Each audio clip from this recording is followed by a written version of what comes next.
Hola, ¿cómo están todas? Todos. Volvemos a encontrarnos una vez más en el capítulo ya número 8 de esta serie que estamos haciendo de conversaciones caseras junto al Nacho Achurra. Como siempre, ¿cómo estás, Nacho? Bien, Bea, ¿y tú?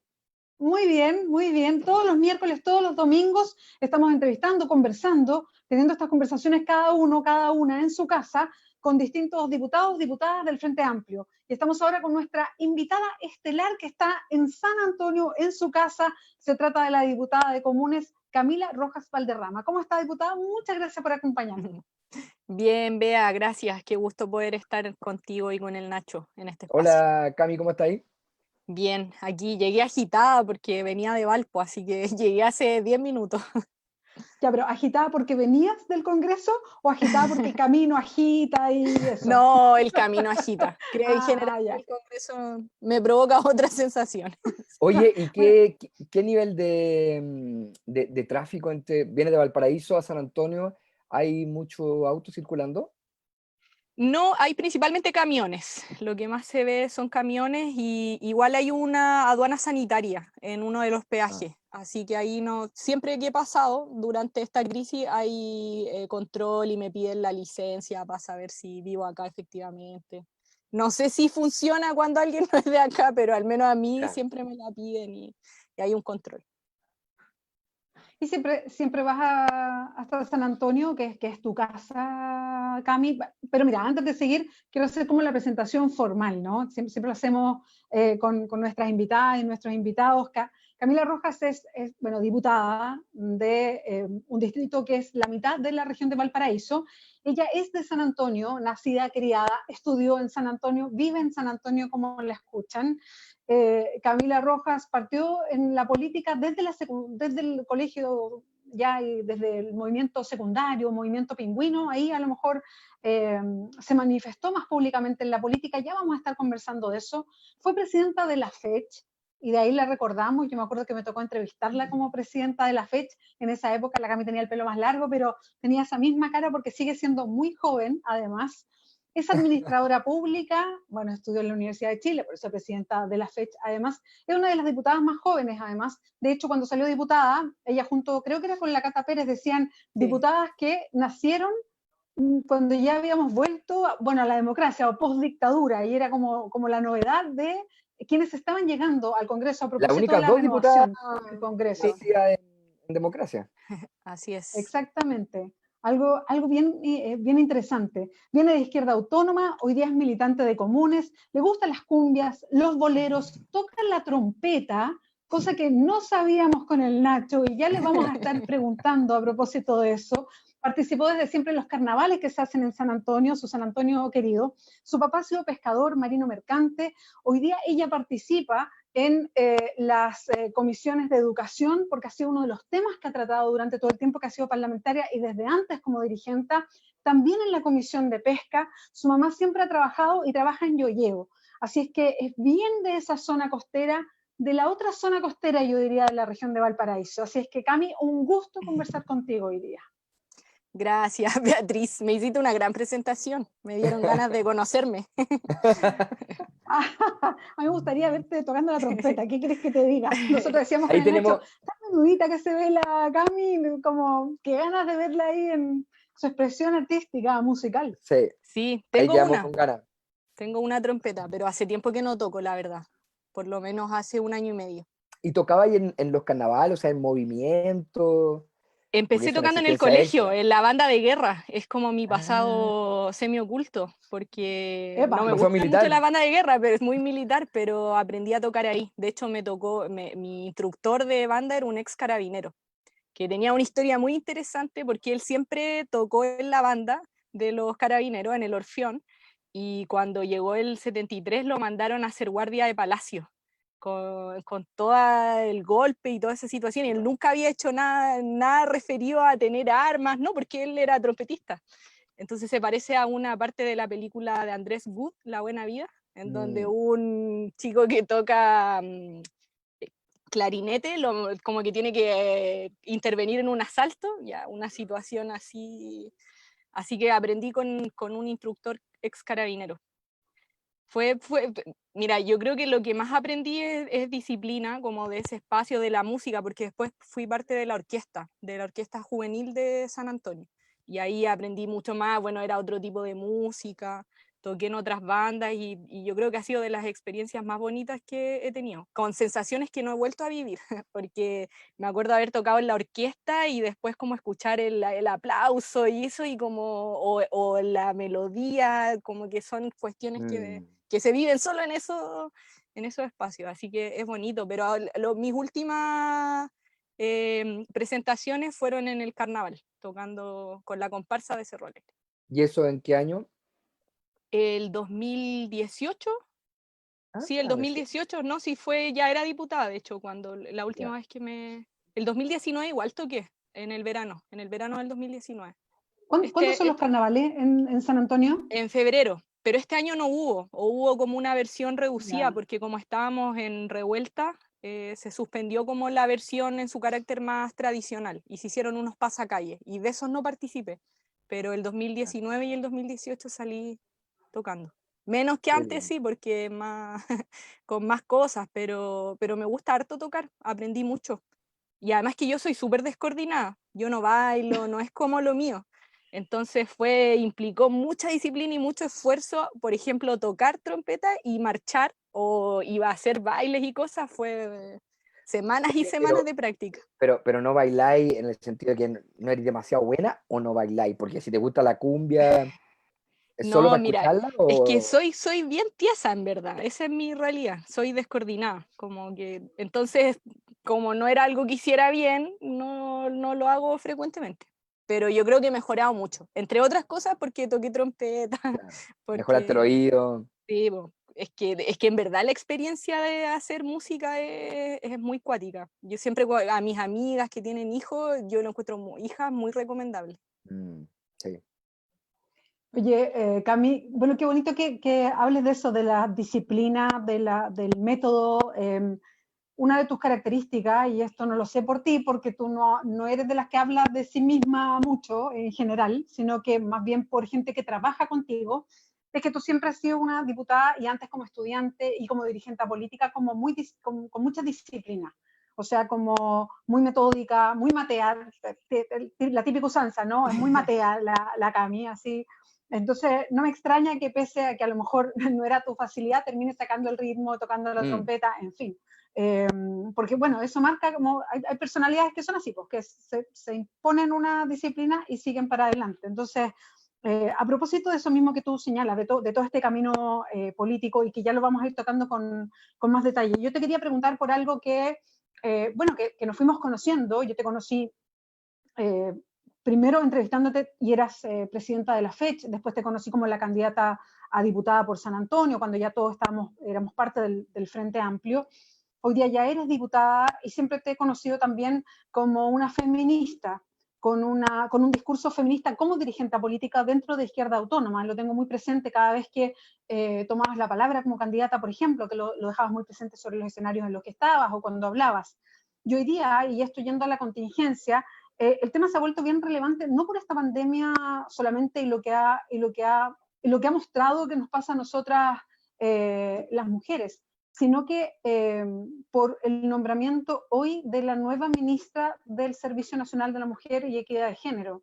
¿Y quién es la nueva ministra? Se llama Macarena Santelices, fue alcaldesa de Olmué, hasta hace poco renunció porque quería ser candidata a gobernadora, y más allá de de quién es sobrina nieta, porque es sobrina nieta de Pinochet, es una persona que ha hecho declaraciones relativizando derechos humanos, y también su cercanía o conocimiento en el tema es lo que deja tantas dudas respecto a este nombramiento en estos momentos específicos.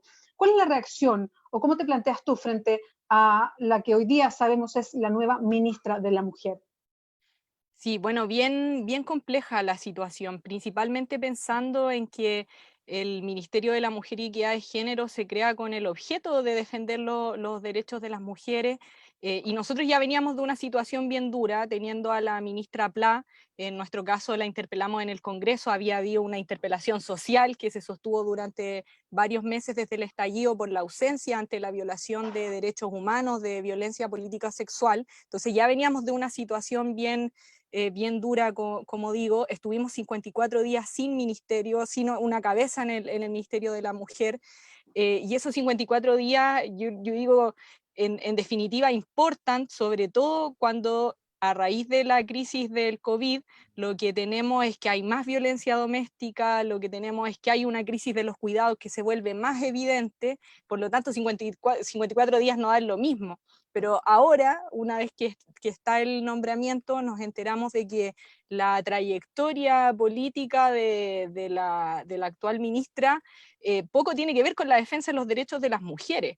Y yo creo que ella hoy día decía, evalúenme de acá para adelante y no hacia atrás, pero es bien difícil no tener esa visión de cuál ha sido su trabajo. Y de hecho, incluso hay críticas desde Renovación Nacional, que es coalición de gobiernos, partido de gobierno, refería a que esto fue por coteo político y queda muy en evidencia cuando uno mira su trayectoria, pero además frases y defensas bien cuestionables en términos de defender el legado de la dictadura, de pedir medidas contra los migrantes, o sea, temas que tienen que ver con los derechos, pues, con los derechos humanos. Y entonces yo creo que es muy lamentable que el gobierno haga esto, y yo creo que además termina dejando todavía en más evidencia la desconexión que hay entre el gobierno y lo que pasa por fuera de la moneda, básicamente, porque todo lo que pasa afuera está completamente desconectado con tomar una decisión así. Entonces yo creo que el gobierno no duda, y Sebastián Piñera no duda, en todavía ahondar más esa crisis de legitimidad de la institucionalidad. Y a mí esa cuestión me parece súper peligrosa. Oye, Cami, y claro, parece un contrasentido que alguien diga, llego a un cargo de responsabilidad política, además sectorial, que tienen, digamos, como bien tú decías, digamos, un mandato súper concreto, y diga, evalúenme de aquí en adelante, no por lo que he hecho, cuando llegas ahí por lo que has hecho, o debieras llegar ahí por lo que has hecho, ¿no? Debieras llegar por tu currículo, precisamente por tu trayectoria en la expertise, en el manejo de una temática o de un campo temático, y debieras estar por eso. Hay un contrasentido en la propia lógica, un nombramiento de un ministro, una ministra en este caso, pero independiente de eso, eh, tú hablabas como de esta desconexión de la moneda con lo que está pasando afuera. Eh, ¿Qué lees tú de esto? Porque la verdad es que parece algo tan contrasentido, tan provocador, tan, eh, digamos, uno se pregunta, dice, ¿cómo no va a haber mujeres en el mundo de la derecha que desde la mirada de la derecha, bueno, pero hayan tenido una vinculación con temas de género, con temas de defensa de las mujeres, qué sé yo, y no una persona que no viene para nada de ese mundo? Pero, ¿tú crees que hay alguna señal acá, o es que simplemente hemos llegado a un punto en que habitamos dos mundos absolutamente diferentes, y la derecha y cierto sector del país vive en un mundo en que un nombramiento como este les parece absolutamente plausible, lógico y, digamos, razonable, y otro sector miramos y decimos, esto parece insólito, parece como absolutamente contrasentido? Mira, yo creo, Nacho, que en verdad hay un sector de la derecha que considera que esto no hay problema alguno en esto, y demuestra un ADN bien autoritario, y además pone de manifiesto la intención también del gobierno de haber entregado este ministerio, un ministerio tan importante, a las manos de la UDI, porque en definitiva esta cuota es una cuota de la Unión Demócrata Independiente, pero creo que también hay en otra parte provocación, para cambiar el foco de qué es lo que debería ser lo central. Entonces yo creo que también hay algo de eso. Yo insisto que a mí me parece lamentable esta situación, porque hoy día las mujeres estamos enfrentando situaciones complejas a raíz del COVID. Y eso amerita tener un ministerio comprometido con la defensa de las mujeres. Y yo creo que hoy, lo que tenemos hoy, y tal como tú decías, cuando uno accede a un cargo aún siendo de confianza, claro, necesitas la confianza, pero también deberías tener un expertise, también deberías tener un currículum que avale tu trabajo, y en este caso esa garantía no existe simplemente. Pero además tiene la otra parte, que es profundamente provocador poner a una ex pinochetista, o sea, además del vínculo familiar, porque yo no lo digo solo por eso, sino que lo digo por sus declaraciones en favor del legado pinochetista, en una cuestión que tiene que ver con los derechos. O sea, si el Ministerio de la Mujer se tiene que dedicar a la defensa de los derechos de las mujeres. Entonces, como si pasara lo mismo en el INDH, o de hecho hay una situación compleja también en ese sentido, o la defensora de la niñez. O sea, tiene que haber una concordancia con el espíritu de lo que defiende el organismo, y además con el mandato que también hay. Por eso nosotros en el caso de la ex ministra Pla fuimos tan enfáticas en decir, el ministerio está llamado a defender los derechos de las mujeres. Cuando hay violencia política sexual, se están violando los derechos de las mujeres. ¿Por qué el ministerio no actúa? Entonces, a mí me parece que ahora esta situación incluso se pone peor.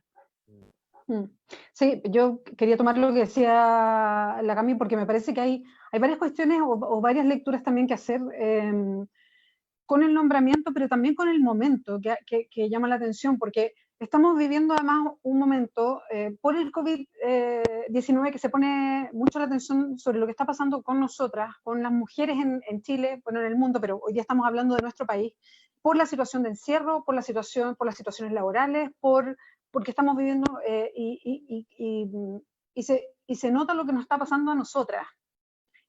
Y a mí lo que me impacta son dos cuestiones, y que son paralelas, y que tienen mucho que ver con quién nombras o la impronta que se les da desde quien hoy día está gobernando.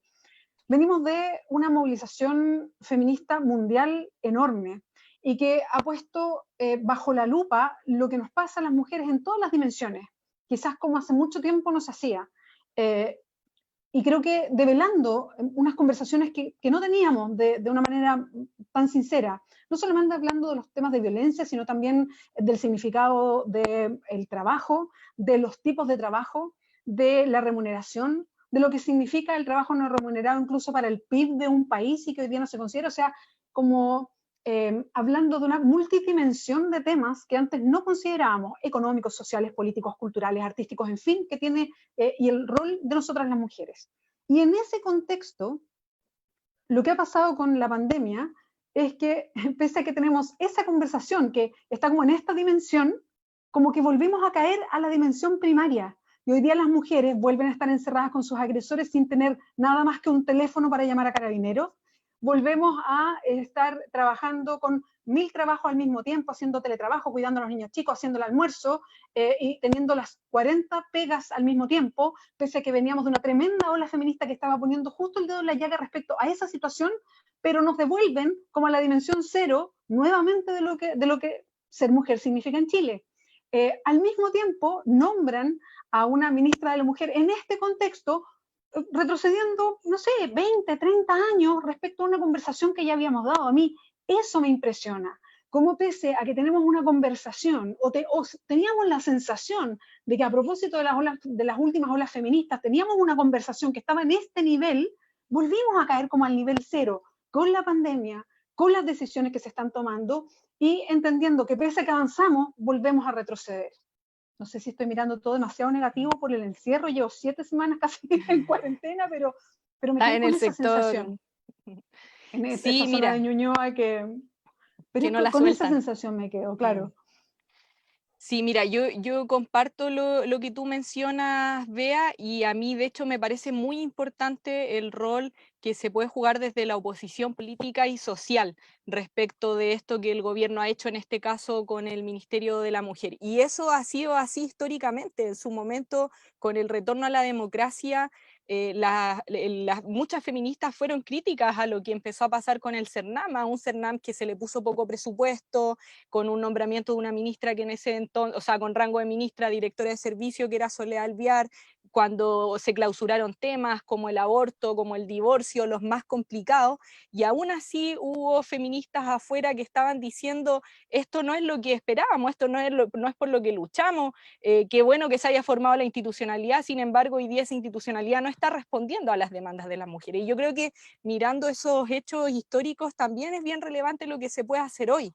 En los 90 era mucho más complicado, porque de hecho hay feministas que dicen que ahí se dio un silencio feminista. Durante varios años se perdió como la visibilidad pública del feminismo, pero hoy día no estamos en silencio. Hoy día venimos precisamente de eso que tú mencionabas, desde las luchas por los anticonceptivos, pasando por la educación no sexista, por los 3 últimos 8 de marzo que han sido muy, muy masivos. Se reconoce el movimiento feminista a nivel internacional, el mayo feminista en las instituciones de educación superior, la coordinadora No Más FP incluyó dentro de sus propuestas el trabajo doméstico, entonces como esos avances que tú mencionas a mí me parecen fundamentales también para decir, estamos en un momento donde desde el movimiento se puede responder a esto que está pasando y se puede decir, acá la crisis de los cuidados existe y se puede poner sobre la mesa. Yo creo que en muchas otras crisis esa posibilidad no había estado, por ejemplo, de poder diagnosticar y decir, las mujeres sufrimos estas situaciones. Entonces yo pienso que de algún modo hoy día tenemos la oportunidad de poder hacer ese contrapeso histórico que el movimiento ha tenido en otros momentos, porque evidentemente es un poco desolador cuando lo ponemos respecto de una ministra con estas características. Bueno, el ministerio lamentablemente no va a ser representante de esas voces que han surgido durante los últimos años, durante los últimos meses, que se hacen cargo de ese legado histórico de mujeres que lucharon contra la dictadura. Si no, hay que olvidarse que en los 80 el movimiento feminista y de mujeres en Chile fue clave para acabar con la dictadura. Nosotras somos herederas de ese proceso. La ministra actual, de hecho, no tiene nada que ver con eso. Entonces a mí me parece que ahí hay que hacer un contrapeso efectivo. Y yo creo que efectivamente acá hubo una provocación importante y que desquicia el debate, que no le interesa a la política, porque esto nos habla de la separación absoluta de lo que hace el gobierno respecto de lo que está pasando en las calles. De las aspiraciones que hay en las calles, de las aspiraciones que tiene la sociedad. Entonces nos hace caer como en términos de política institucional todavía en un vacío mayor. Camila, y retomando el tema de los movimientos sociales, de esta energía social desbordada desde octubre pasado, que ha tenido muchas ramificaciones, ¿no? Y que está compuesta por diversas demandas, necesidades, en las cuales el feminismo ha jugado probablemente un rol absolutamente clave. Hay muchas teóricas que plantean que probablemente los dos grandes elementos de revolución cultural más significativos en los albores del siglo XXI son el feminismo y el ecologismo, ¿no? El ecologismo porque estamos frente a una crisis planetaria que ya está en cuenta regresiva, digamos, ya no es ni los 80 ni los 90 donde se hacían proyecciones, aquí ya estamos viendo los ejemplos de forma clara, ¿no? Estamos en otoño y en Santiago hoy día tuvimos, no sé, 25, 26, 27 grados, o sea, estamos viviendo una realidad palpable, ¿no?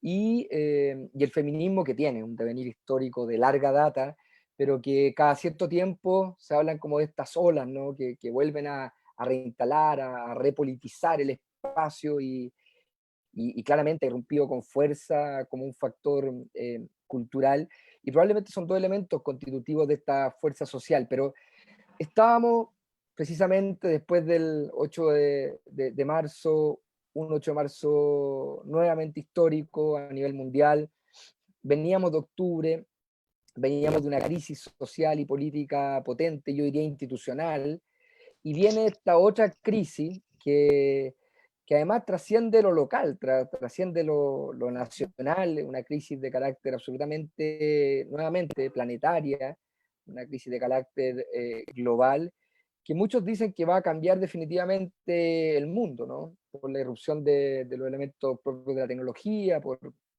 los nuevos paradigmas de las relaciones sociales, etcétera, y cuesta mucho proyectar lo que viene, ¿sí?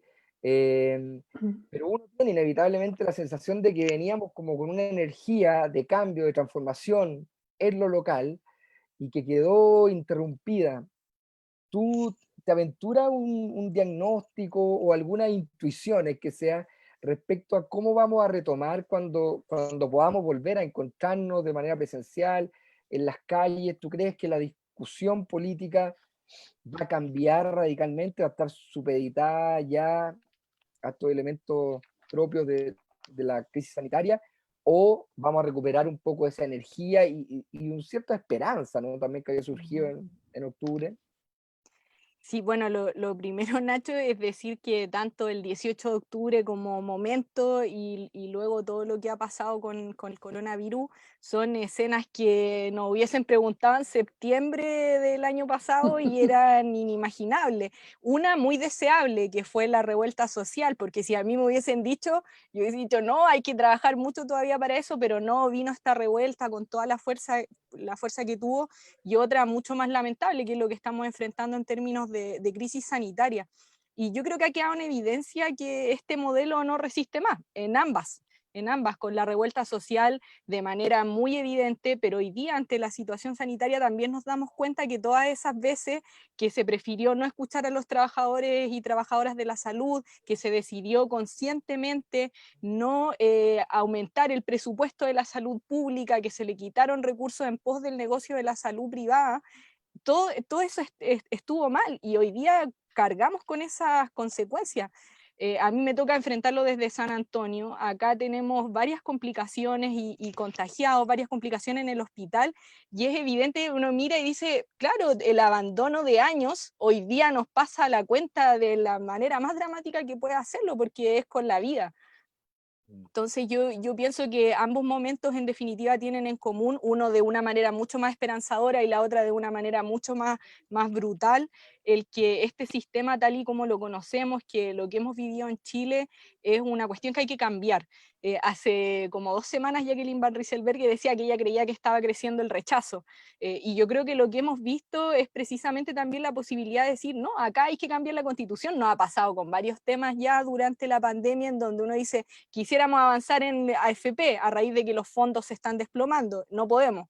La cuestión de los precios, tampoco podíamos. Entonces, como hay una serie de temas en los que quisiéramos avanzar, quisiéramos dar respuesta a las personas que están sufriendo más directamente la crisis, y no se puede. Y no se puede Oye, porque y tomando tenemos la, estas trabas constitucionales. tomando la tesis de Jacqueline como una provocación, simplemente tú no crees que pueda haber la emergencia de un neoconservadurismo o un poco en retroceder precisamente en estas visiones más progresistas, básicamente en función del miedo y la necesidad de sentirse protegido, de sentir de que hay una institucionalidad que ampara, que ordena, que regula, que controla frente a la incertidumbre? Es que yo creo que, mira, yo creo que el riesgo en todo caso de los neoconservadurismos está ahí a la orden del día. Por nosotros hay un candidato presidencial que no vamos a nombrar que sacó un buen porcentaje de los votos en las últimas elecciones presidenciales, ¿no? Yo no creo que no haya que mirar aquello que está pasando, pero a su vez pienso que la desprotección en la que se encuentran hoy día las trabajadoras y trabajadores deja muy claro también que esta institucionalidad le sirve solo a unos pocos. Mira, pensemos lo que pasó hace algunos días con Cencosud. O sea, la situación o cuando la ministra del Trabajo decía, no pensaba que iba a llegar tanta gente a cobrar su seguro de cesantía. Como, o sea, lo que nos ha pasado estas últimas semanas es una situación muy dura para los chilenos y chilenas, para los trabajadores y trabajadoras. Entonces yo creo que tiene que primar, y yo creo que es tarea nuestra también hacerlo, que este es un sistema que no protege a las personas, que no protege a los trabajadores y a las trabajadoras, que funciona en pos y en disposición al negocio de unos pocos. O sea, hay gente que que está ganando plata, que se está repartiendo utilidades, mientras otros y otras están siendo despedidos o se ven forzados a tener que ir al trabajo igual, a pesar de que estén arriesgando su vida. Entonces, yo pienso que esta escena también nos deja la posibilidad de poder retomar cuando se pueda, cuando estén las condiciones sanitarias, precisamente esa esperanza y todo lo que se había forjado a raíz de la revuelta del 18 de octubre y de los meses que le siguieron. No creo que vaya a ser fácil, no creo que vaya a ser espontáneo, así como que vamos a dar una orden y va a ocurrir, no, pero sí considero que el sentimiento de abandono, de la necesidad de querer terminar con los abusos, debería seguir muy latente por todo lo que hemos visto. Y ojo, que yo creo que hay algo que es muy complejo y es muy duro, que tiene que ver con la situación económica, porque las cifras de desempleo que va a haber, se van a estar pasando momentos muy duros que no se viven en Chile hace mucho tiempo, con la crudeza y con la masividad que podrían venir. Y yo creo que eso hay que seguir, hay que ponerle mucha atención, porque ante esa crudeza, ante esa situación, por supuesto que hay que estar expectantes de lo que puede pasar en términos de procesos políticos. Tenemos un plebiscito que tiene fecha para el 25 de octubre, pero sabemos también que hay intereses que quisieran aplazarlo, porque hay que decir que acá el gobierno quiere que todo vuelva a la normalidad, o hace unos días quería que todo volviera a la normalidad, los colegios, los trabajos, los centros comerciales, pero no quiere que vuelva a la democracia, básicamente. Sí, ¿cuántos lugares tenemos sitiados hoy día en Chile y en definitiva las Fuerzas Armadas y de orden dispuestas para que no pueda haber movilizaciones? Lo que pasó el 27 de abril, el 1 de mayo, en ese sentido es catastrófico. O sea, se condena la protesta social, no dejaron a los dirigentes juntarse, aunque fuesen menos de 50, aunque estuviesen completamente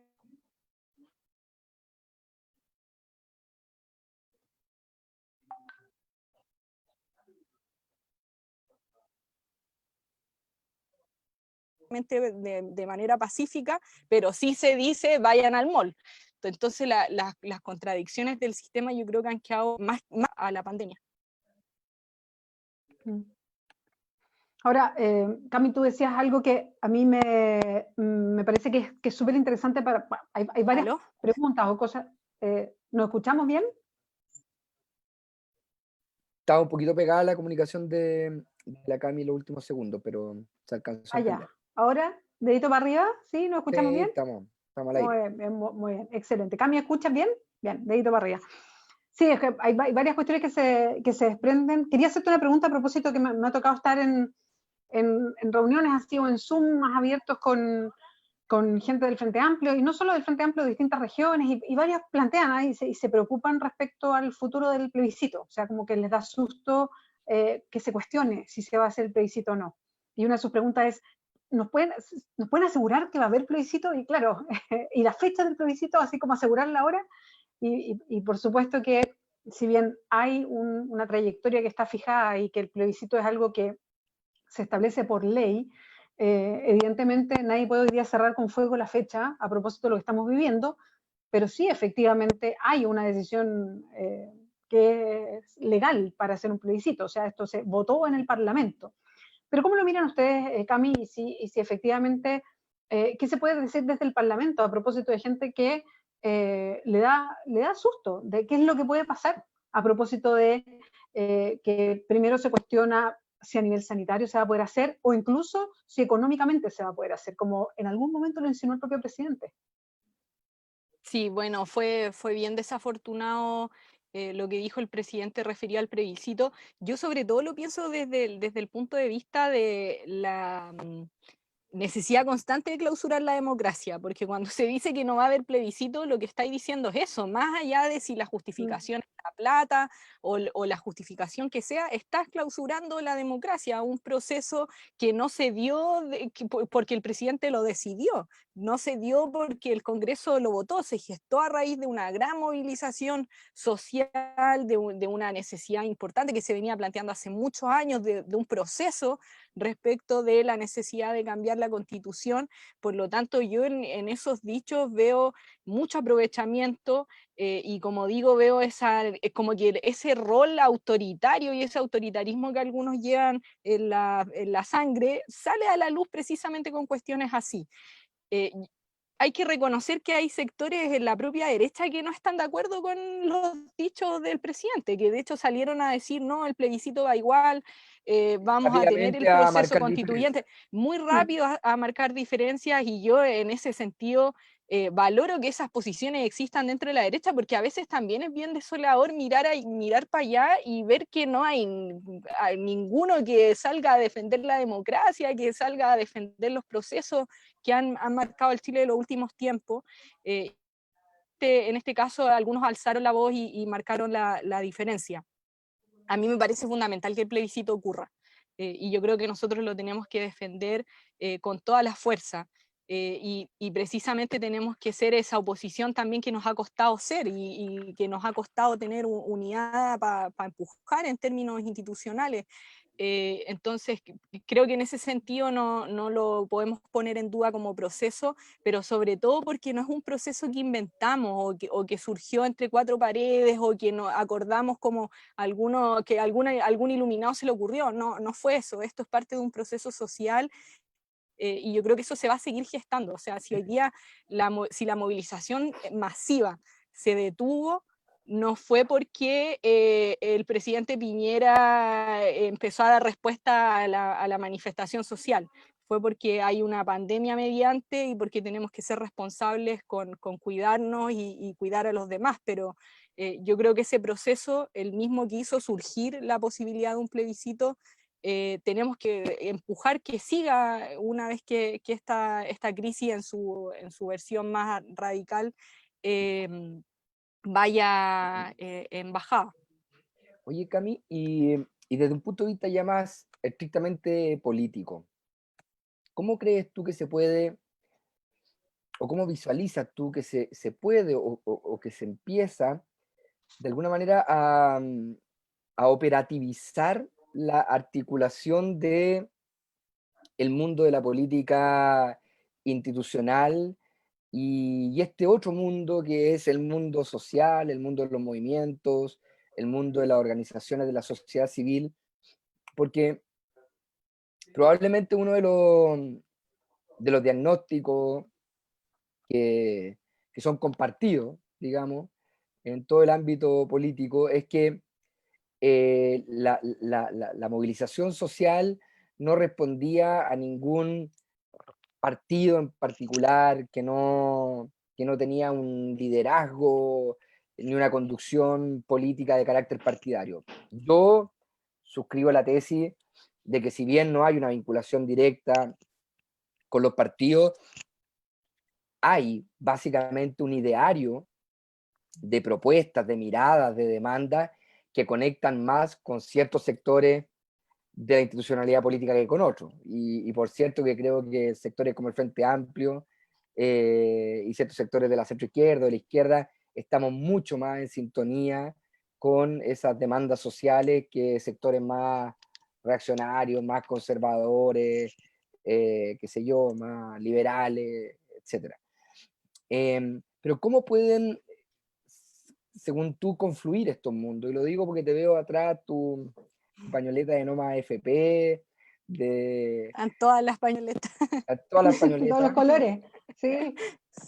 pero lo cierto es que haciendo una mirada también autocrítica del propio Frente Amplio y de quienes nos sentimos identificados con ese mundo, ha sido difícil encontrar una manera de confluir estos espacios, de trabajar, no sé si en conjunto, porque yo creo que sí se trabaja en conjunto, pero generando los espacios de confianza que permitan incluso a los sectores, a los movimientos sociales, sentir de que hay espacios en la política institucional que pueden ser como canalizadores de sus demandas.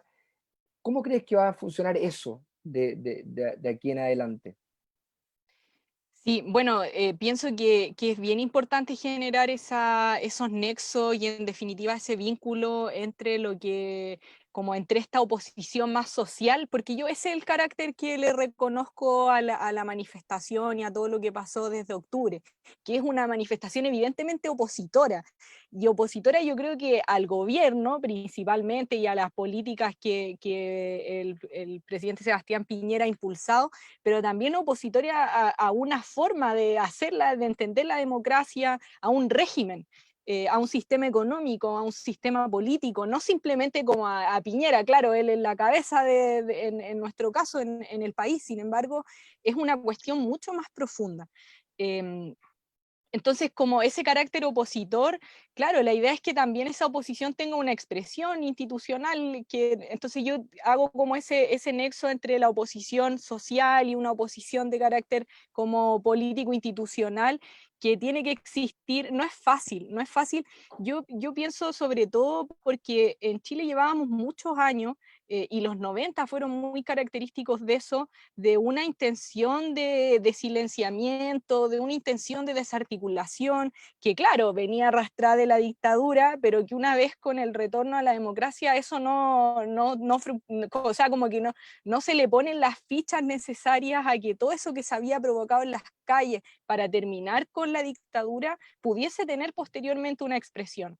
Y luego todo esto que hemos vivido, y yo lo digo, o sea, como que lo menciono más en términos de vivencia, desde el 2000 en adelante y esta nueva expresión, este nuevo despertar, es una cuestión que ha ido a contrapelo de la institucionalidad política, entonces es muy difícil exigir confianza o exigir como la distinción entre cada uno de los parlamentarios que están en el Congreso, o en definitiva, quienes hacen trabajo político partidario. Entonces yo entiendo esa dificultad profundamente. Nosotros antes, de hecho, la acusábamos desde afuera, hoy día nos toca estar dentro de esa institucionalidad, y intentamos generar esos nexos, esos lazos. Yo creo que cuando uno ve el programa de la BEA, de su candidatura presidencial, pero que es el programa del Frente Amplio, también dice como, pero si esto es precisamente lo que nosotros veníamos diciendo, lo que dijimos que hay que hacer en materia de salud, en materia de educación, en materia de pensiones, incluso cuando mira la rebaja de la dieta propuesta por Vlado, por Gabriel y por Giorgio hace 6 años, y ahora los que siempre se opusieron le sacan brillo, como que intentan. Entonces, yo creo que efectivamente nuestro sector tiene una mayor conexión con esas demandas sociales y esas demandas que han estado en las calles, agudizadas desde el 18 de octubre hasta ahora, pero que también venían de un proceso mucho más largo. Entonces, creo que hay dificultades que se entienden por la situación histórica en la que estamos. No hay que desconocer tampoco que con todos estos procesos entre la dictadura y los 90 se genera también mucha despolitización. Entonces como que se asume que la política, que hacer política es malo, es algo que no, y se intenta que el hacer política sea lo más inútil posible. Esa es mi mayor conclusión de este tiempo. O sea, entre más inútil sea el Congreso, mejor para ellos, porque pueden gobernar diciendo, mira, no sirve de nada.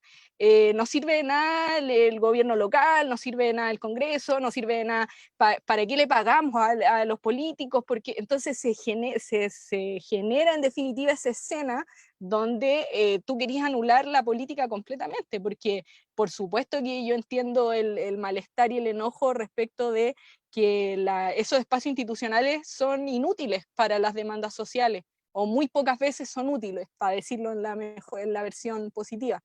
Entonces, ante esa situación, se entiende la dificultad de hacer el vínculo, pero también considero que por supuesto que hay sectores, y en ese sentido el Frente Amplio representa parte de ese malestar, no sin errores.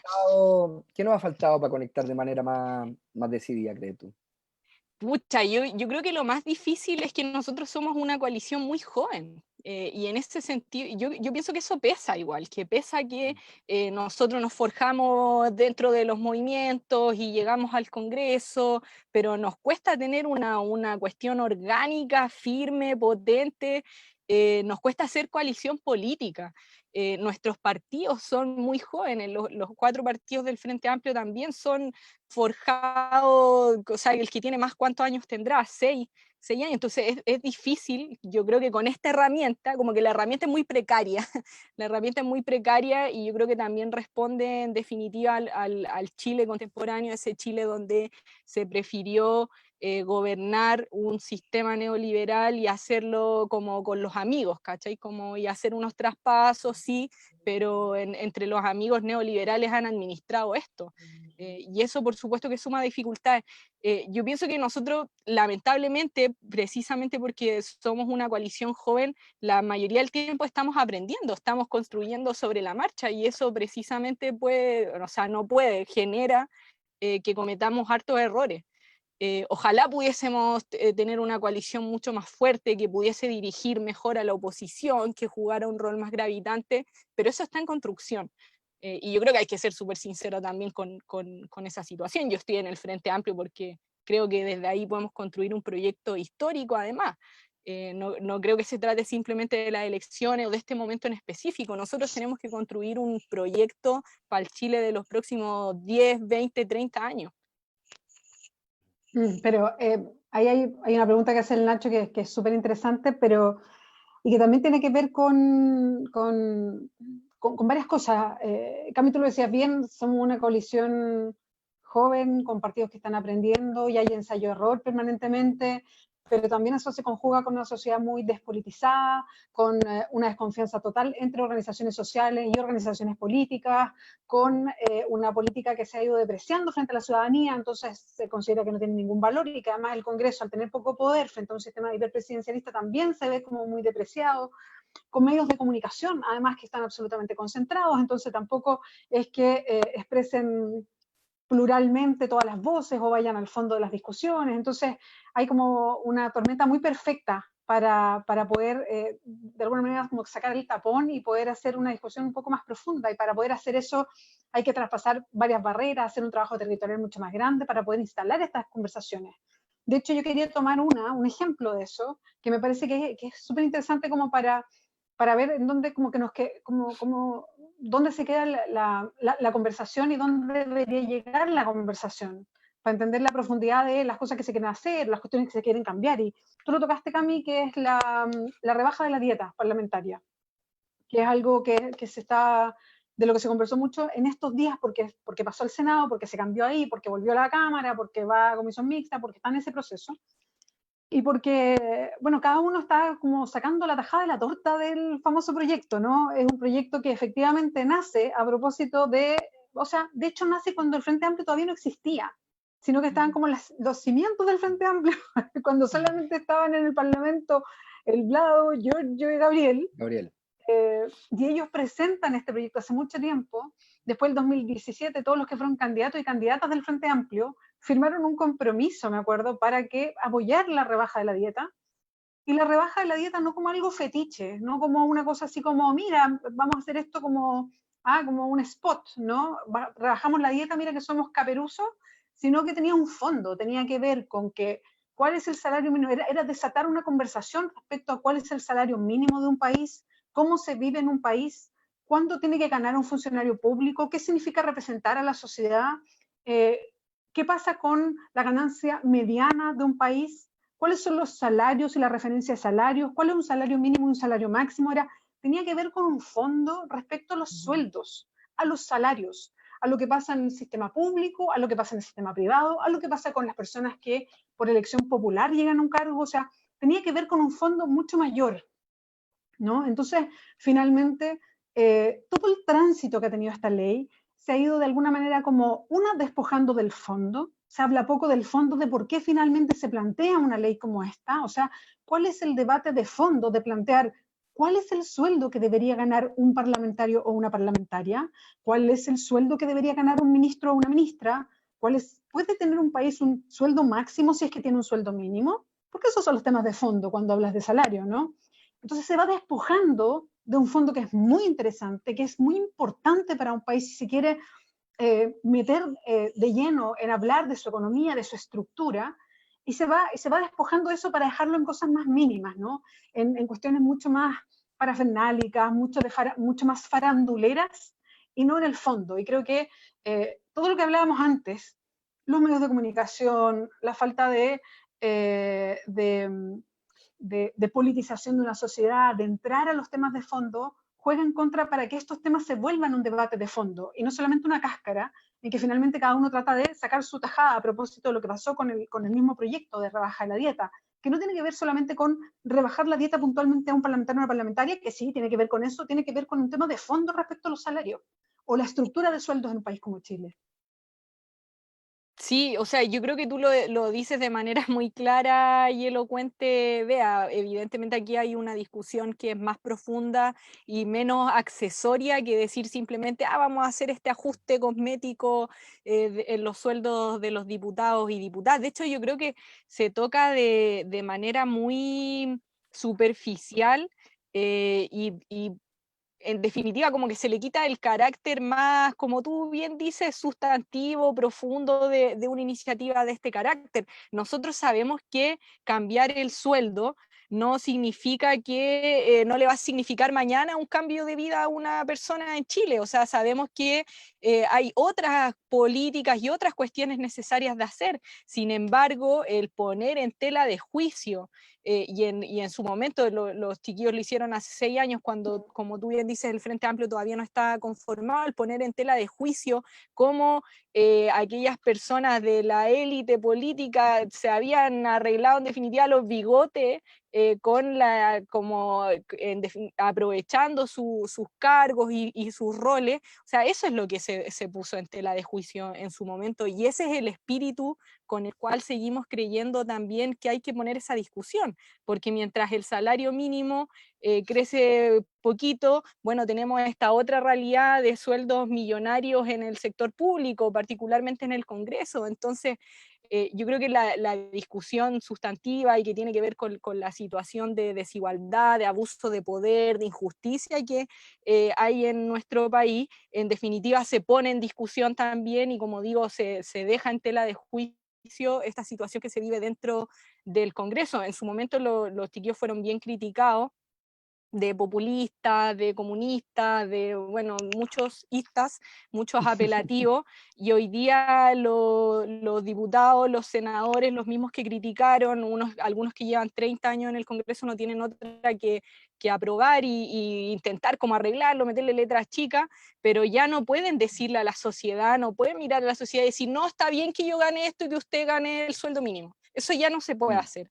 Y yo creo que es precisamente ese el avance que requiere. Como digo, nosotros, por supuesto que este no es el único tema, por supuesto que sabemos que esto no va a significar solucionarle los problemas a todo Chile y hacernos cargo de todas las necesidades sociales que existen, pero yo creo que era precisamente un botón de muestra para decir, así de injusto en nuestro país, así de abusador se ha vuelto nuestro sistema, o sea, como el sistema político, porque lo ponía en evidencia, una práctica bien nefasta de que mientras unos se hacen millonarios, los otros para los cuales la política debería ser útil simplemente no sirve. Pero Nacho, Oye, solamente sí, por para favor. completar eso, ¿y en qué quedó, en qué está ahora? Porque pasa, yo ahí me pierdo un poco con los tiempos además del Congreso, porque pasa a comisión mixta finalmente el proyecto de rebaja de la dieta, ¿y en qué quedó o en qué está, Cami? Sí, bueno, hoy día está en discusión la comisión mixta, de hecho Gabriel estuvo ahora durante la tarde, no sé si todavía siguen porque no he podido mirar el WhatsApp bien hace un rato, pero Gabriel estaba participando de esa discusión, nosotros íbamos a insistir en que fuese una rebaja efectiva desde ya, es decir, una vez la ley aprobada, que existiese una rebaja, nosotros habíamos dicho el 50%, puede que eso no sea el 50%, pero nos parece importante que no se tenga que esperar al organismo técnico para que la rebaja ocurra, sino que pueda ocurrir desde ya. Eso se está peleando y una vez que la mixta termine de votarlo, deberíamos votarlo tanto en la Cámara de Diputados como en el Senado y ahí la ley está lista. ¿Ya? Las prevenciones que nosotros hicimos y por lo que el otro día rechazamos para poder alargar esta discusión y seguir peleando que la rebaja sea inmediata, es que este organismo técnico, por ejemplo, perfectamente podría zanjar que la dieta está bien, tal cual está. ¿ya? Claro. Que está bien que sean 9 No millones asegura que va a haber brutos, una rebaja. claro, y Claro. 6 Porque millones líquidos. además Entonces, tiene que poner en diálogo con el resto de los cargos de la alta dirección pública. Y la misma gente de la alta dirección pública no está demasiado No, contenta de tener que asumir el rol, ¿eh? sí, sí, sí, entonces a raíz de eso, conflictivo. lo que se está discutiendo en la mixta precisamente tiene que ver con, bueno, o sea, si lo va a definir el órgano tercero, que está bien que lo haga un tercero, que deje de hacerlo el Congreso mismo, pero que tenga en consideración ciertos parámetros que nosotros demos, por ejemplo, que tiene que ser menor a lo actual sí o sí, que no puede ser superior. ¿Te imaginas que nos podría pasar eso con estas letras chicas, Una que quede nivelación igual o al que sea alza. más? No, entonces sería No, terrible y de nuevo el debate quedaría en peor pie, en peor situación que la que enfrentamos hoy. O sea, como toda esa injusticia, además con la situación de que, por ejemplo, que igual o aumente, no, sería... Por eso estamos evitando esa escena. No sabemos cómo va a salir hasta que en definitiva termine la mixta y se vote en ambas cámaras, pero el Congreso también sirve mucho para eso, como para plantear una buena idea, un buen proyecto y después sale otra cosa. Así que estamos bien pendientes de esa discusión con el Frente Amplio y como digo, Gabriel nos está representando en esa comisión mixta. Oye, yo quiero hacer lectura de algunos saludos que nos llegan acá dedito para arriba. de la gente que está siguiendo. Cristian Castro, por ejemplo, dice: hola desde La Serena, se agradece a Camila, la he visto en cámara defendiendo a nuestro pueblo y se agradece por ser así de consecuente, grande. Analia Iris dice: hola Bea, que se escuche, que se sienta. Hola. Bea Sánchez, Beatriz Sánchez, La Moneda 2022. Ahí te lo dejo, Bea. Matías Rifo: muchos saludos compañeros, que agrado escucharlos, una grande la diputada.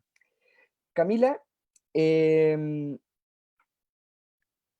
cuando entraron los 20 diputados, diputadas del Frente Amplio, muchos sentimos que algo iba a cambiar, algo sustantivo podía cambiar. ¿Ha sido más o menos fácil de lo que tú esperabas el ejercicio de tu trabajo como parlamentaria? ¿Te has encontrado con más barreras? Y también llevarlo al ámbito un poco más personal. ¿Cómo lo has vivido? ¿Lo has disfrutado? ¿Ha sido frustrante? Yo soy mala para tener expectativas, esa es la primera, la premisa. Cosa que es Así buena. que sí, intento no como esperar mucho, ¿ya? Soy como el meme. Incluso cuando no espero mucho, igual me decepciono, así que como cuando llegué, además que yo creo que es inimaginable lo que pasa dentro del edificio, lo digo bien, bien sinceramente intento ser muy consciente también de la situación, porque se dan unos códigos, relaciones, estáis con 154 personas, más todos los funcionarios, o sea, y hay días que estamos hasta las 2, 3 de la mañana viendo ciertos proyectos y estamos en comisiones y veis siempre a un mismo grupo. Entonces, como que todas esas situaciones que se dan adentro, yo creo que son inimaginables si no hay estado ahí.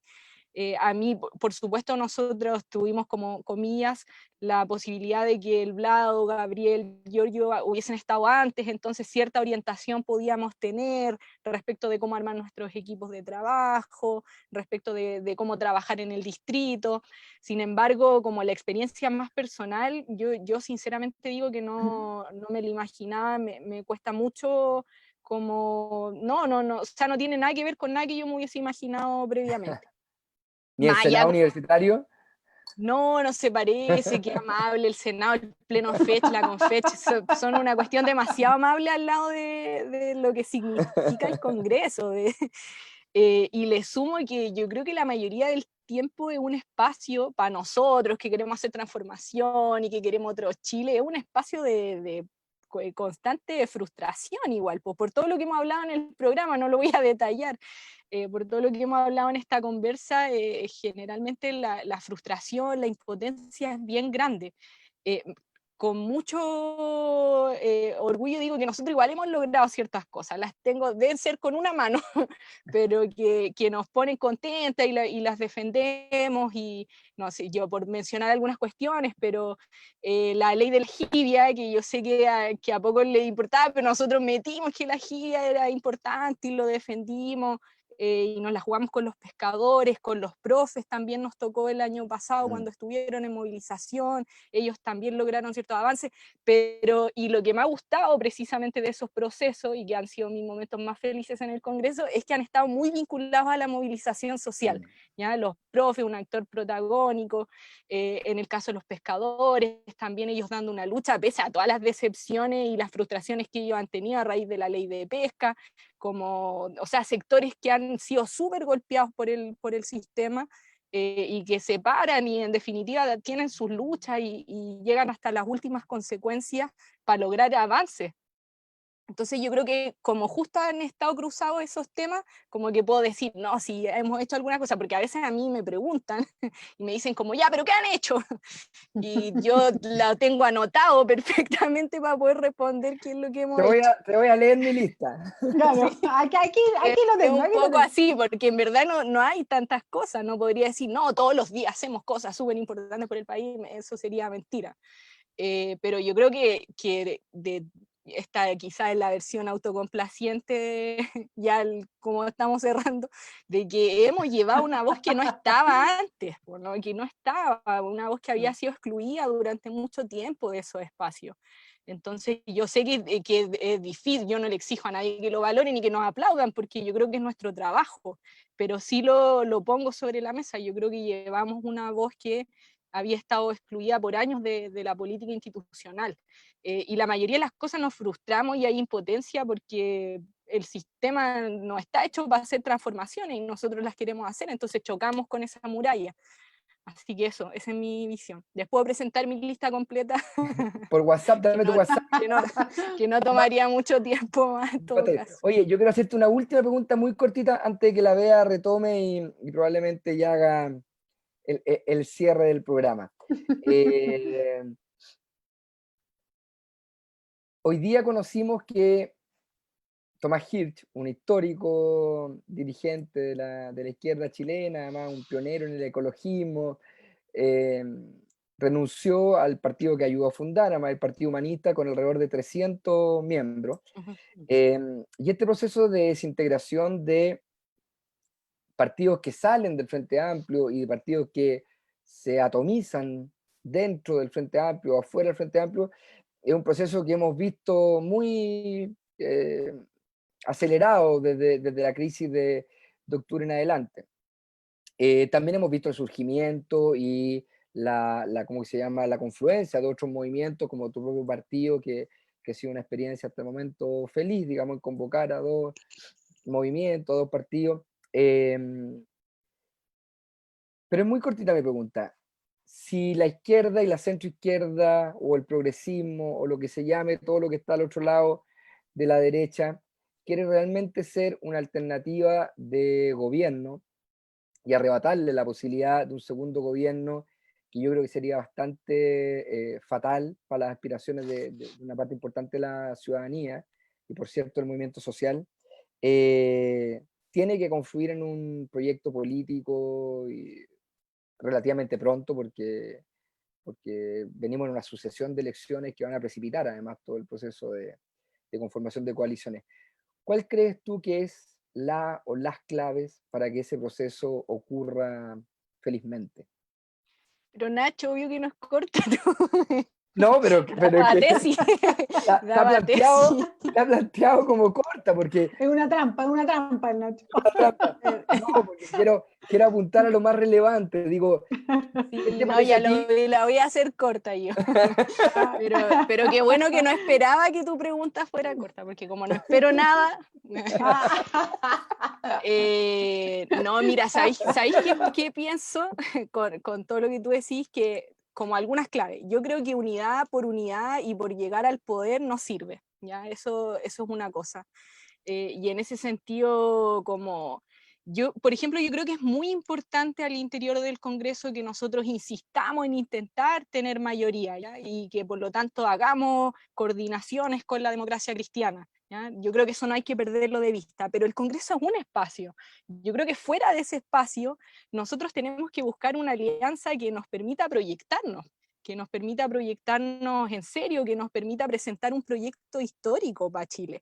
y en ese sentido nosotros no podemos estar, creo yo, como con los neoliberales, con los que defienden el sistema. Entonces yo creo que ahí tenemos una tarea bien ardua de construir un proyecto, y un proyecto de izquierda, de centro izquierda, izquierda, pero no un proyecto que avale como este sistema tal y como lo conocemos hoy día. Y yo creo que ahí hay una reconfiguración súper importante, y lo que ha pasado en el último tiempo, la había mencionado como la crisis de distintos lugares, y hay que sumar la crisis de los partidos políticos, sin duda, como instituciones, como orgánicas, están en una situación muy, muy crítica, y eso para nosotros no estamos exentos de esa situación. Entonces yo pienso ahí que hay que armar un bloque, pero un bloque que se proyecte en el tiempo, que no sea simplemente una coalición para ir a las elecciones. Y yo creo que esa es una tarea bien ardua, pero que hay que ponerse a disposición de ella, que la unidad por la unidad no es lo que necesitamos para este momento que estamos viviendo, tan potente socialmente, para un momento en que de verdad se requieren tomar definiciones relevantes, como hacer cambio en el sistema de salud, hacer cambio en el sistema de educación, o sea, los que están con los derechos, de verdad, los que quieren terminar con el negocio en cada una de esas áreas fundamentales para la vida, hagamos una coalición con ellos, tengamos una coalición potente, pero yo creo que hay que ponerlo en esos términos, porque para que seamos parte de una continuidad de los gobiernos de la concertación y del gobierno de Sebastián Piñera, o sea, a mí me parece que sería terrible, que la decepción que ha habido hasta ahora, que esa crisis institucional incluso se agravaría. Nosotros no nos podemos prestar para eso. Y creo que es bien difícil, y desde la izquierda también tenemos que ser súper críticos, somos buenos para atomizarnos, o sea, nadie dice algo, como nadie, como ese 2 puntos, nada, nos quebramos. Entonces, sí, tenemos dificultades importantes, pero yo creo que acá hay que de verdad esto pensarlo en el mediano o largo plazo. Yo sé que hay tareas inmediatas que no las podemos eludir, pero tengo la convicción de que unirnos simplemente para llegar al gobierno no es lo que tenemos que hacer. Mm. Hay tocarle acá un tema que es bien interesante y que es como contracultural a cómo se hace política, que habitualmente todo el tema de las unidades se giran en torno a un proyecto electoral finalmente. O sea, hay poco que se construye no pensando en una elección, y hacerlo requiere posicionarse desde otra manera, que es lo que hemos estado viendo en el último tiempo, que las coaliciones se sostienen básicamente porque giran en torno a la próxima elección. Y lo que estamos planteando es tratar de girar en torno a otras cosas, a un programa, a un futuro, a un proyecto común, y creo que ese es el gran desafío, y es bien contracultural a lo que nosotros mismos estamos acostumbrados a que se haga política. O sea, como que nacimos mirando que la política se hacía en torno a una elección, y lo que buscamos es hacer es girar en torno a un proyecto más allá de una elección puntual. Y yo creo que ese es como el súper desafío, y que significa además sacar todo el acontecer político solamente del Parlamento, que creo que también es bien contracultural para este país, que parece que la política nace y muere solo dentro del Congreso, y que no es así. Cami, en ese sentido, ¿cómo te imaginas al Frente Amplio después de que, a ver, no quiero hablar de que pase esto, porque no sé si pasa esto, pero cuando volvamos a lo mejor a retomar una cierta rutina, ¿cómo te gustaría que eso encontrara el Frente Amplio?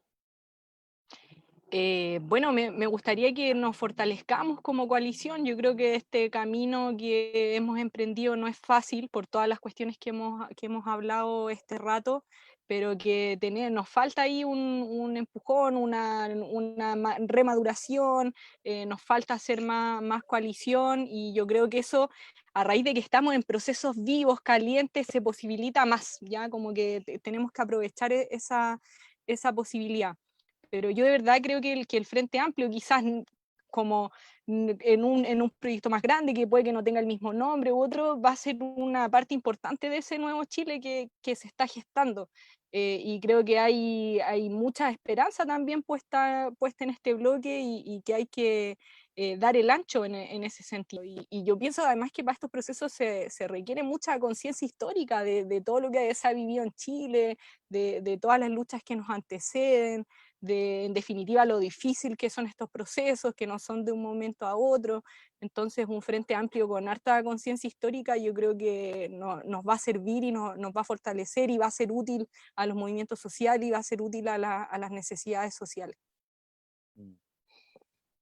Bueno, Cami, estamos ya terminando el programa porque pasamos un poquito de las 8:30, así que te queremos agradecer mucho que hayas estado conectada con nosotras desde San Antonio, desde tu casa, después de la pega del Congreso, en mitad de la semana. Así que muchas gracias por esta conversación casera. No lo vimos venir, se llama el programa, y ya vamos como en la 8ª edición, Nacho. Gracias Nacho, gracias Bea. Gracias a ti, Cami, por la conversa y por darte el tiempito, tal como dice la Bea, a mitad de semana, y ahí me imagino que ahora volví al WhatsApp a 1000 cosas. Sí, tengo muchos mensajes sin leer, así que sí. Bueno, ahí leen los mensajes. No te hicimos tocar la trompeta ni nada de eso, porque nosotros no estamos en un matinal, así que no hacemos ese tipo de cosas, pero a mí me encantaría alguna vez escucharte en eso, Cami, porque... Voy a preparar una pieza para ti, Bea. Oye, excelente, y debiéramos sumarlo, Bea, debiéramos hacer una edición especial en que la Cami toque trompeta, en que Diego Ibáñez no haga la demostración en roller.